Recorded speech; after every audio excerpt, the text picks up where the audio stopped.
America, ఇజ్రాయెల్‌లు అనుకున్న పనిని పూర్తి చేశాయి. ఇన్నాళ్లు మధ్యప్రాచ్యంలో కొరకరాని కొయ్యగా ఉన్న ఖమేనీని అంతం చేశాయి. అమెరికా నిఘా వర్గం అందించిన సమాచారానికి ఇజ్రాయెల్ బలగాలు తోడవడంతో మొదటి రోజే ఖమేనీ అంతమయ్యాడు. యుద్ధం మొదలు కావడమే ఖమేనీ లక్ష్యంగా మొదలైంది. పదుల సంఖ్యలో క్షిపణులు ఖమేనీ కార్యాలయం వైపు దూసుకెళ్లాయి. పక్కా సమాచారంతో చేసిన ఈ దాడులతో ఖమేనీ సహా ఆయన కూతురు, అల్లుడు సైతం మృతి చెందారు.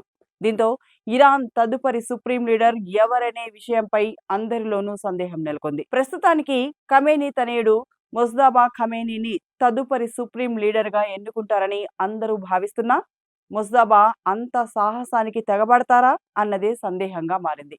ఒకవేళ ఇప్పుడే ప్రకటన చేస్తే అమెరికా దళాలు ఆయనను కూడా ఇప్పుడే ఖతం చేసేస్తాయన్న సందేహాలున్న నేపథ్యంలో తదుపరి అధినేత ఎవరు? అసలు సుప్రీం లీడర్ లేకుండా చేసేలా అమెరికా ప్రయత్నాలు చేస్తోందా? ఒకవేళ అదే జరిగితే ఇరాన్ భవిష్యత్ ఏమిటి